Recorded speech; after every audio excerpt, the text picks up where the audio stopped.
All right. Hey, everybody. Welcome to episode number 15 of the Open Heart Collective. And my guest today is my good friend, my one of my inspirations in life, and one hell of an amazing artist, Mr. Lloyd.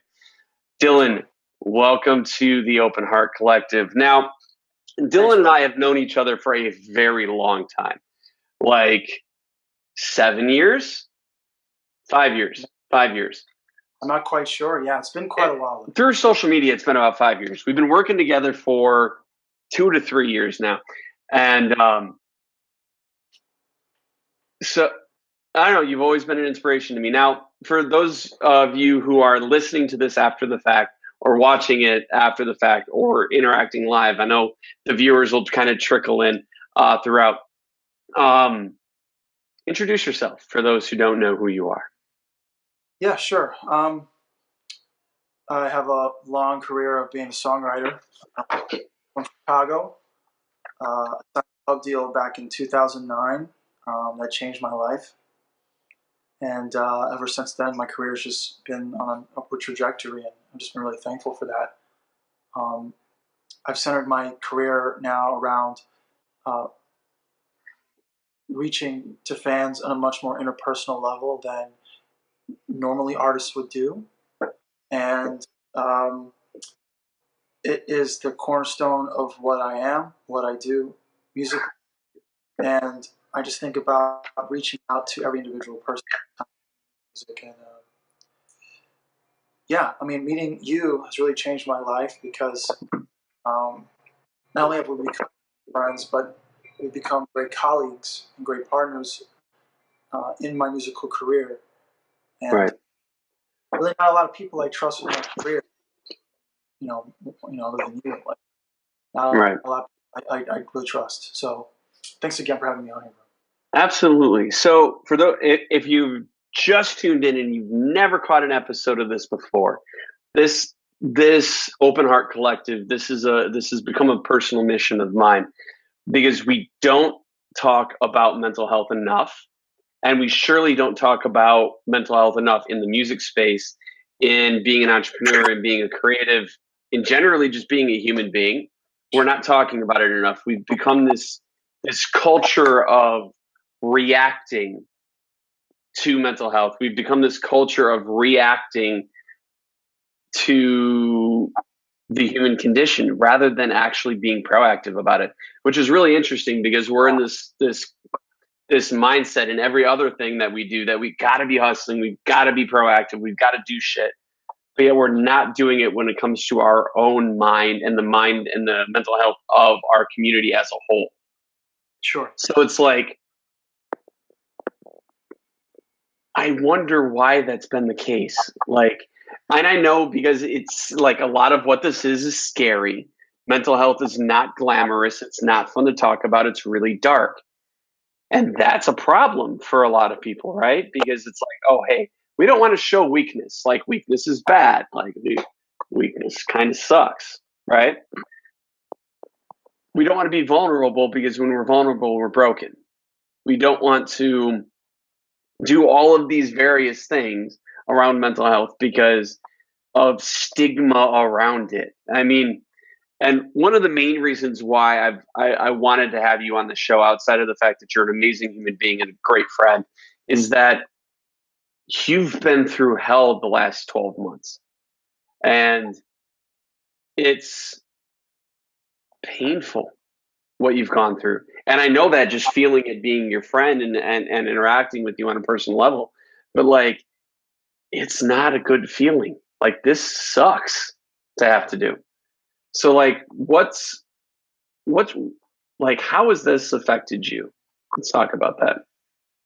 Well, I will have to kind of preface and say that the worst of it's over. I've been over my depression for 9 months. Right. I had for 3.5 years prior to last September. So I was able to push through and cure myself. Life happens. Sad things happen, but my sadness is depression. So that's a different state. Right. I haven't stated publicly in this type of form ever. So I'd like to thank you for that opportunity. Um, to be able say that I'm over depression in this type of format is honestly the biggest relief I've had so far. Wow. Life will come at you with, trials and tribulations, as they like to say. And that's something, regardless, Right. no matter how sad you are. Happiness is a normality. Sadness is a normality. Right. There is a normality. These are normal things that should not be misinterpreted as depression, because depression is a completely different headspace. Right. This last year was difficult. I've had a lot of people die in my family. Specifically, someone who raised me, my grandmother, died. So that was extremely sad, but I wasn't in depression from it. Right. But I mean, all of that affects your headspace. And like, when it comes to mental health, I don't want it to just be like we're talking about depression, because it's much more than that. It's True. the health of our mind. So, Yeah. like, if you're sad and you're going through painful moments, like, that affects your mind. So, Right. yeah. I just wanted to connect the two because I think it's important to. Right. A lot of people disassociate sadness with depression a lot, and I think that there is definitely a difference. I was depressed because I was in. I divorced my ex-wife, and we lost a child, and that was very, very, very devastating on my life for a long time. Right. Not music, not God, not anything was able to get me out. Right. Only thing that got me out, my grandma's deathbed. Why? Maybe I'm a spiritual person. I'm a believer in God, so maybe God, for me, wanted the only way out was through someone that, raised me to be the man I am today. Maybe it was through that. I don't know. But seeing her dying just shook me in a way that made me unveil the mask of depression off of myself and see life as I used to. So I guess I have two pieces of advice on how to deal with depression and how to deal with sadness. Right. To deal with sadness, you have to always realize that things could always be much worse, far worse. Right. If somebody broke up with you, take all that in, take all Right. the emotion in, feel that, embrace that, cry. Crying washes away it kind of cleans the palate, literally, of where your mind is at. When you cry, you're crying out the emotion and wiping it from your face. You're wiping off those feelings, even for a moment. With depression, you cannot wipe it off. It's kind of like a permanent marker on your mind. You wipe off as you're crying. It's not really coming off though. So I guess for me, when you're dealing with sadness, remember that it is temporary. Sadness is temporary. Depression is temporary, but you can make it permanent if you continue to feed into that narrative. You need to reach out. Right. You need to talk. You need to cry. And do things that make you feel whole. And Right. I had mentioned earlier that I got depression. I want to make it clear that not everyone can get over the depression the way I did. Sometimes you do need medicinal help, and that's something absolutely, some people need. And that's at least you have something, to be able to help yourself through it. But if you don't need it, then the best course of action is to really look deep within yourself and the problems around you, and really look at what it is that you have a hand in and what it is you don't. Control what you can. Right. Sadness, again, is a normal feeling, and it's something that we all feel. And when you feel sad, remember that it's just a temporary thing that you can be able to overcome. and remember that situation that's making you sad could have been worse, and you can overcome it. Right. And I think that's important too. Like when I first was putting together this whole theory, not theory, the mindset around this content, Sure. it was I was going to do a month of mental health videos. I wanted to document 30 days of conversations with people around mental health. Now, obviously, I mean, you guys who've known me for a while know how busy I am, and Yeah. 30 days of content is ridiculous, especially when you're trying to coordinate it with other people's schedules. But the more that I dived into this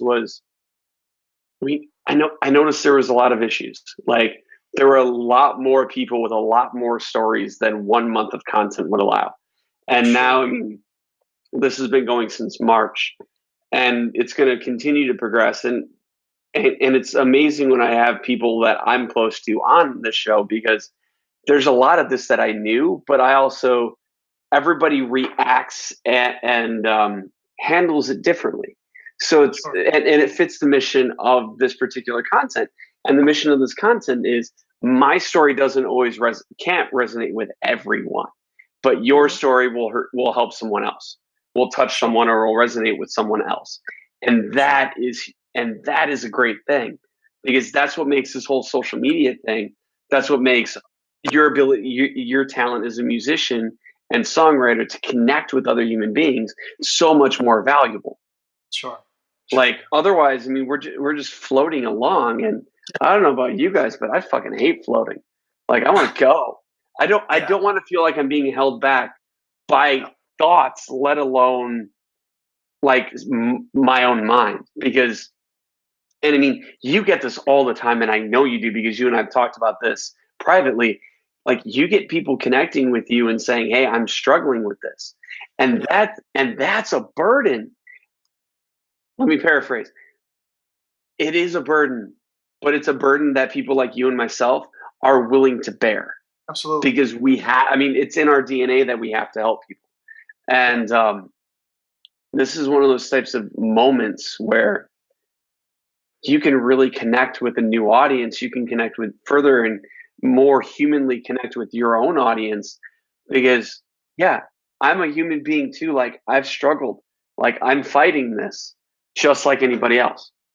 Sure. So that makes you to your fans and you to the general public, I mean, a human being first and foremost. Like, yeah, and that's what I try to portray in my Fan Love Fridays and stuff like that. That I'm I think the more genuine you come across to people who are supporting you, the more they want to support you. and I wouldn't say it's even genuineness in how you come across. It's just being genuine in everything you do. Sure. Like, because you don't want to come across as genuine, because then you have ulterior motive. You want to just be genuine. Yeah. Say. What I mean is that you want to come across as genuine because, I mean, if you come across as genuine, then you are genuine. Just, I don't really believe that that's you can just make up. I think people innately can feel when you are, not real. And I think that, when I'm doing stuff with my fans and I'm reaching out to them personally, like I'm doing it in the most, heartfelt way that I can possibly do. Right. Besides that, what I think you're doing for the people is so wonderful, and having us and anyone come and talk about this. I think what's so wonderful about it is that there's never not a good time, even if you are a survivor, depression survivor, to not talk about it. There's never a good time to, there's always a good time to talk about your recovery, how you're doing today, how it's been after the fact, and I think that's wonderful that you've allowed this platform for us to be able to. Right. And I mean, we're human beings. First and foremost, that's what this is about. Like, we have to have the ability to connect and build relationships and be open and vulnerable with people. Because when we can become that level of vulnerable, guess what, guys? Like, life is a little bit easier. Yeah, it might suck at first because you'll come across one or two people that'll be like, that will take that and use that against you. But if you find that if you do that more often, more people are going to believe it. More people are going to connect, and then more people are going to become vulnerable with you. And I mean, you grew up in Chicago, and not a great neighborhood, right? No, not Like, at all. and I think your family and my family were similar in the fact that we grew up with very empathetic people, like people Yeah, who wanted us to, or that allowed us to feel emotion, true. which goes really, really well into your music and what makes you so relatable as a songwriter. But at the same point in time, if people, where is it going with that? See, this is the joy about doing a show live. Like you go on these tangents, and then all of a sudden you forget what you're saying. It's all fine. Take your time. But it allows you to, like, they can connect, right? The fact that you've grown up in not so good of a neighborhood, obviously it's changed a lot over the years. The fact that you grew up raised by your grandmother, not in a non-traditional family layout, right? Like that would mess with a lot of people's heads. Like, oh, my parents aren't really in my life.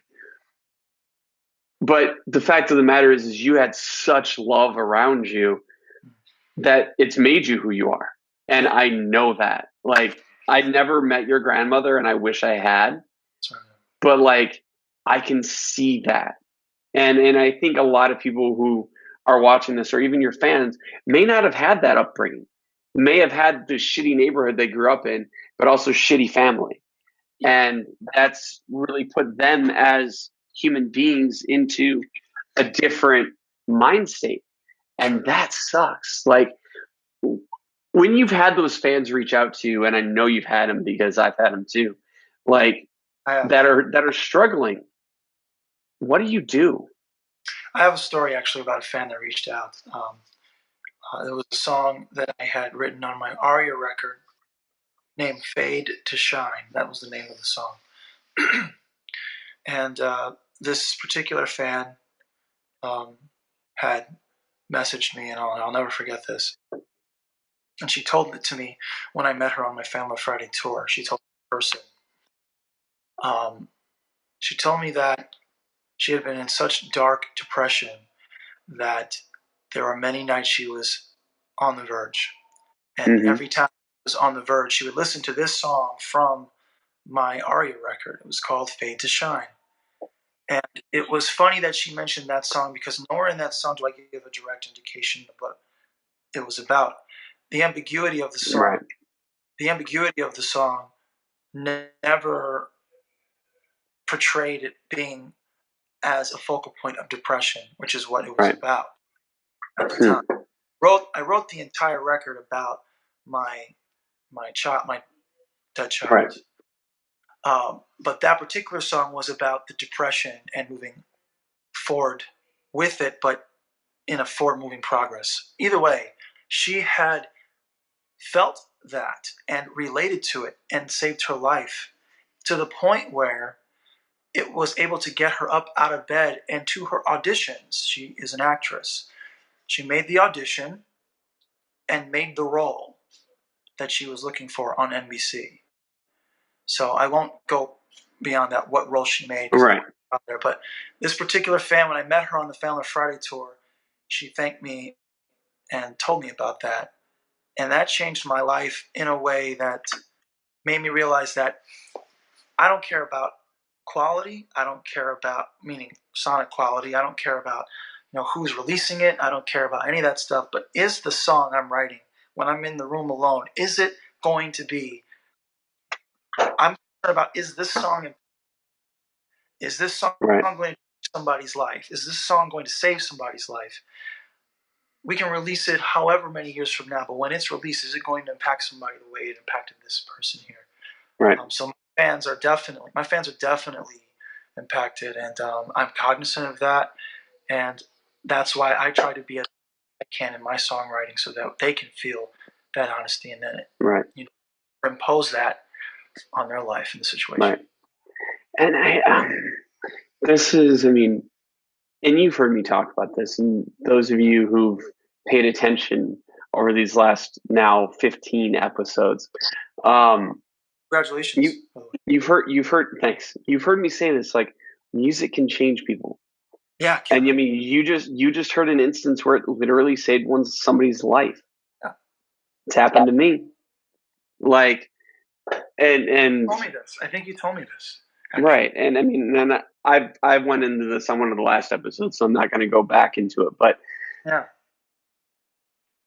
this is the amount of impact that musicians can have, and but also the fact that they can have that level of impact means they're that vulnerable that they can go in and they can open up and they can share a story that's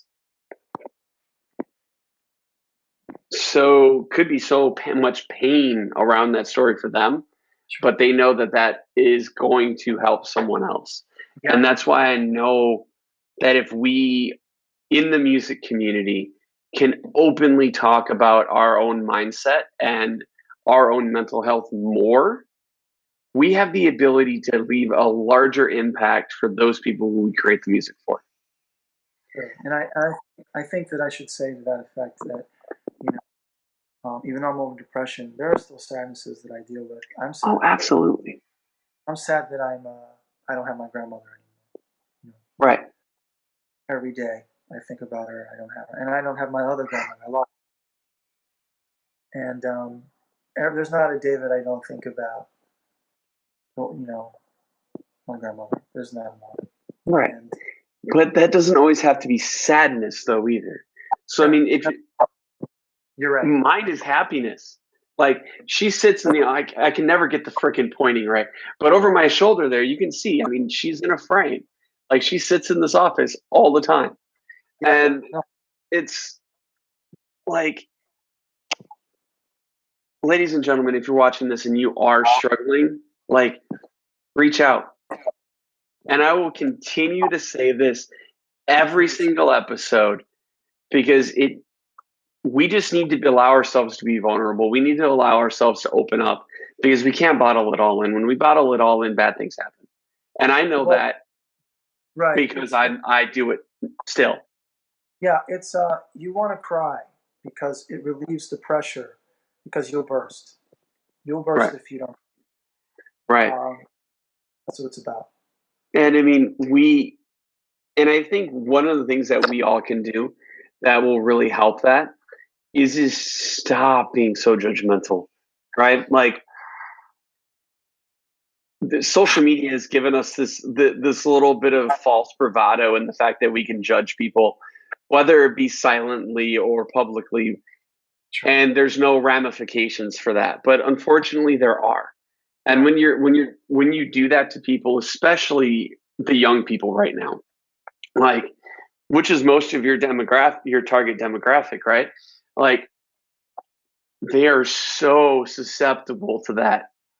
And they take that in and they internalize it, and then it could negatively impact their life. So I think we as a culture, we as a system of people with influence right now need to do is we just need to be more open and allow ourselves to be vulnerable and allow it to be apparent in what we do. Because then if we're vulnerable and we allow it in ourselves and we're not judging people, guess what? The majority of people around us are going to start to feel that same way.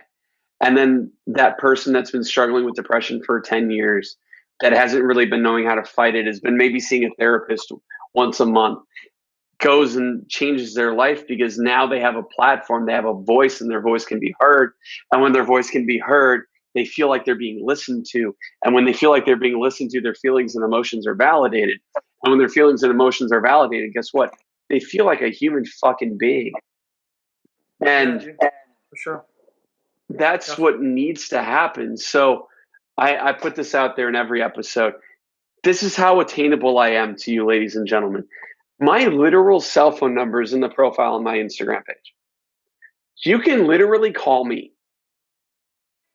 Now, I'm very busy, but like, call, DM, drop me a message. Like, I want to interact. I want to be able to help. Even if I can't help, but I can guide you to a resource that can help you. That's the mission of this platform. It's to give a voice to the voiceless. That's it. I want you guys to know that this is a safe place, that there are resources, that there are people who actually give a fuck and aren't doing it for some ulterior motive. I love it. And a lot of people will definitely take that opportunity. And I hope so.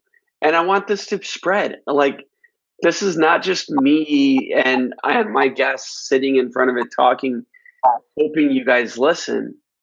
This is us. I want to create a movement around this. We create a movement around this, guess what? Shit starts changing. We don't have to read about Scott Hutchinson or the Chester Benningtons of the world or the Chris Cornells of the world. We don't have to read about that anymore. No. Like, because we remove the judgment, but we add the vulnerability, and we allow ourselves to feel. And when we allow ourselves to feel, guess what? That's kind of the thing about being a human being, is we feel shit, right? Because when we're not feeling shit, we're a fucking robot. And I was a robot for a long time, and I hated it. Yeah. Wait, I sincerely disliked it because I'm trying to remove the word hate from my vocabulary. But like, that's what we need to do. And I think, and you have an amazing platform to do that as a musician, as somebody who is really looked up to, as somebody who can connect from human being to human being. Like, I'm kind of envious, dude. Not gonna lie. Like, and I'm saying that from a very positive place. Like, if I could do what you could do, I would never stop. Oh yeah. No. Not to say that I'm ever stopping what I'm doing.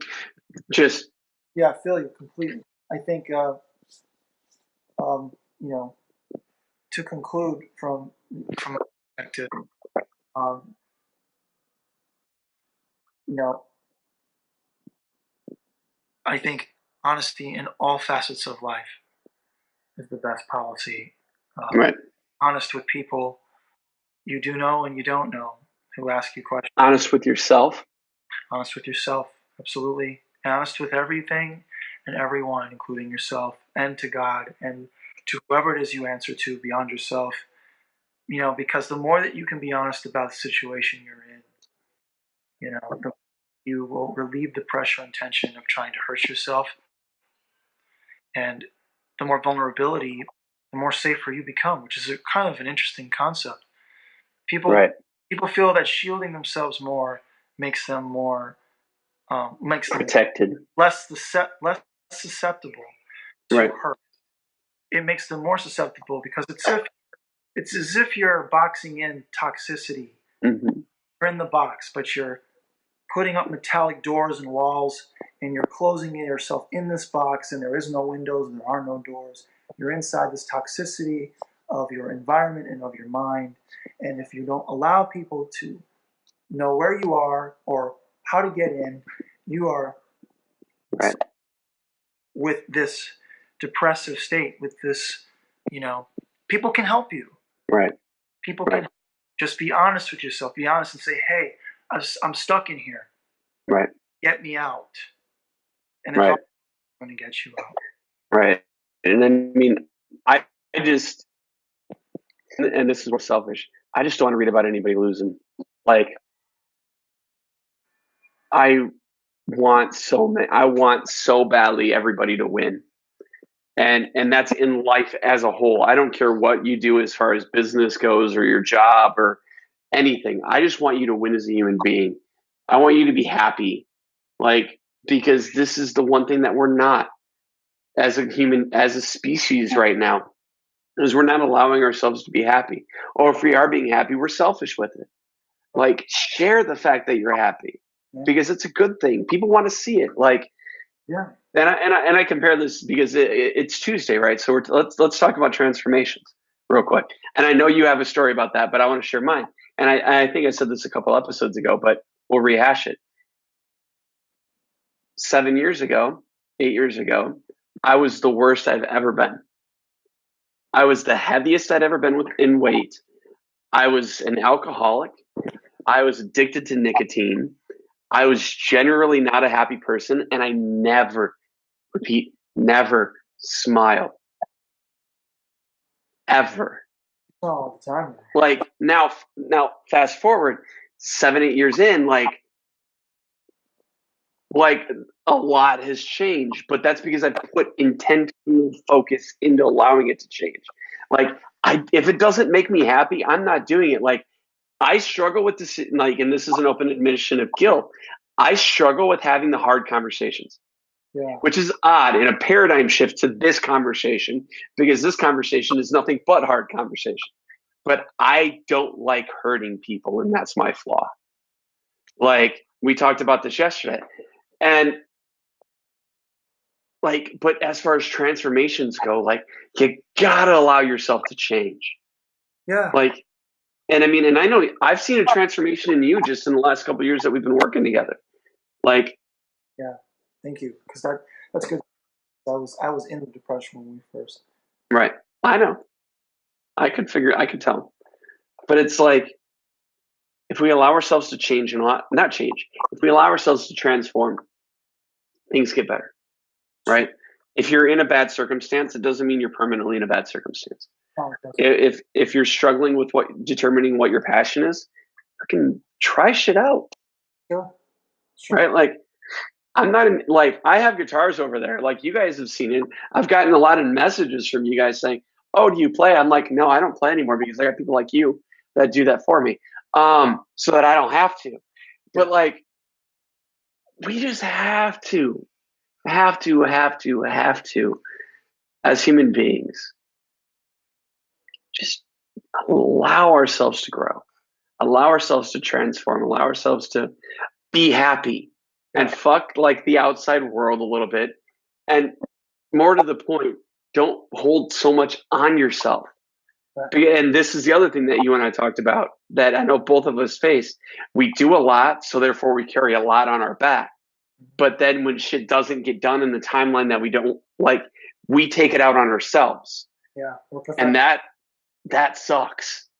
Yeah, well, perfectionist. So, I claim to be a perfectionist for a long time. I don't claim it anymore. Like, if everything on the to-do list doesn't get done on the day that it's got to get done, oh well, shit, there's tomorrow. Like, so like, there's only so much you can do. Wow. Right. There's only so much you can do. You have to allow yourself to the ability to transform, change, be happy, do things that allow you to have fun in your life. But at the same point in time, you've got to acknowledge the negative things. Yeah. The traits that make you less of everything else that you've wanted to achieve or be. Because when you allow yourself to identify what those weaknesses are or what those moments of lacking are, you allow yourself to grow. Because you can identify them and then you can transform them. Sure. And I mean, that's been a big part of my life for the last several years is, all right, what are these weaknesses? And how can I transform them? Yeah. Because I mean, weakness is okay, but unacknowledged weakness is toxic. Sure. That's very well said. But yeah, like, I mean, we could talk all day about this. I mean, depression and sadness, and and mental health in general. Health in general is a very multi-layered conversation to have because not everyone goes through depression in the same way, and not everyone feels sadness, and not everyone is depressed. Not everyone is right. Well, I mean, I guess for me, my feeling is what I want to portray on right now is to reach out to people who feel and or are depressed, or they don't have the clinical diagnosis, but they know that they are. I want to tell those people that you can. Right. Yes, you can. You can definitely conquer it, whether it's medicinal or not. You can do it. Right. And that's why I want to push the resources that are available. Sure. Like, I mean, I personally today, as of, the date of recording this, or pushing this episode, like, I've personally reached out to Jamie, who's the founder of To Write Love on Our Arms. I've reached out to the Illinois chapter of American Foundation for Suicide Prevention. I've reached out to Project Semicolon. Tomorrow I'm going to be reaching out to the Trevor Project and all of these other organizations because I want to allow this community, this collective of amazing souls and stories to be on a louder platform than mine, which is weird because my voice is pretty fucking loud. Like I've got the mic turned down right now because I'm that loud. But we can do this. And I think if we all start to acknowledge the fact that mental health awareness has been an issue and we start to address it and are more open about it, are having these conversations on a regular basis in an open forum, then we're going to allow ourselves the ability to change. Because, right, I mean, the music space is rife with mental health issues. So is the entrepreneurial marketplace. So, I mean, a lot of just being a human is, but like, let's talk about what we know right now. What we know is the music industry. We're not talking about this ever. Because guess why? Then we're having to read about Scott Hutchinson on Facebook like we did last week. And we're having to hear about Chester Bennington and everybody else that we've lost that doesn't get publicized. Like, why? The only reason why is because we're not fucking talking about it. And we're reacting to things when we should be proactive to all these fucking things. I mean, you as a musician, you have a voice. Let's use it. Yeah, that's what I do. I institute all of my mental health and experience with mental health and all love or happiness or sadness and and Right. so my goal as an artist and to other artists I think that are watching this or will watch it is to make sure that what you're writing is truthful and honest to your experience, whether it is in the guise of another experience or in the guise of a fictitious experience. Make the foundation of it, the elements of it, truthful in nature. Because Right. whether you're telling a story, but having the story represent a truth, make it true. People will Right. feel, people will gravitate, people will connect. Right. And to all the fans out there, your amazing audience that I hope hears this and takes this to heart. We're here to help. Absolutely. I mean, if you guys are struggling and you don't want to like comment on the video publicly or the audio file when it's available later in the week publicly, like that's cool. But we as human beings are available, Dylan and I both. Absolutely. And I mean, we are here for you. We are here. And I want that to ring true with every single guest. Like, this is about change. This is about community. This is about let's make the world a better place because we can actually cause some good in the world utilizing the platforms that we've built. So, that being said, Dylan, my friend, I want to thank you for being a guest on the show. Hey, brother. Thanks again, man. Appreciate it. As always. Now, for those of you guys who don't know or who haven't heard of Dylan Lloyd before, I wanted you to take a moment to do a little bit of a shameless self-promotion plug about where people can find you, how they can connect with you, and yeah. Thanks, brother. Well, I'd like to say again, thank you for being such a great friend, great manager, great colleague, just great all-around human being, and you're doing a wonderful thing for everybody. It's good to have. It's good. Collective. Yeah. So check me out on just very Googleable. So just put my name in Google. DYLLOYD. You can find all of. But don't be confused because there is another Dylan Lloyd floating around the interwebs that we were trying to like move below our Dylan here. So they would know which one is me. That's but yeah, Dylan Lloyd 1 at Twitter and Instagram. Dylan Lloyd at Facebook. So I think that's Dylan Lloyd Music. Yep. I'll be having a website launch pretty soon. I've got a lot of really cool things coming up next month that I don't want to give away just yet. Kind of want to be Awesome. yeah, great. So yeah, thanks again. Awesome. To everybody who joined us live and to everyone who inevitably watches or listens to this session, I want to say a personal thank you. Everybody who takes time out of their day and week to watch these or listen to these episodes means the world to me.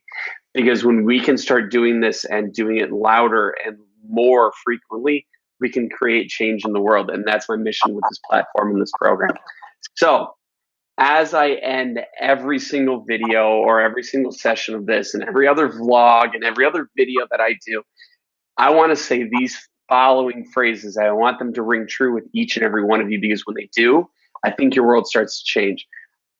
They are as follows. Be happy. Number 1. Have fun. Number 2. Number 3, hustle hard. But there is no amount of hustle that can bring happiness or bring fun into your world. So think about it, guys. Until then, or until the next one, which, by the way, is Friday at 3 p.m. Central Time, 4 p.m.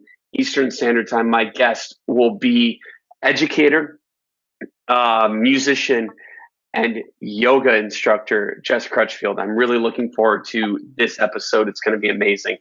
So we'll see you guys in the next one. Bye, everybody.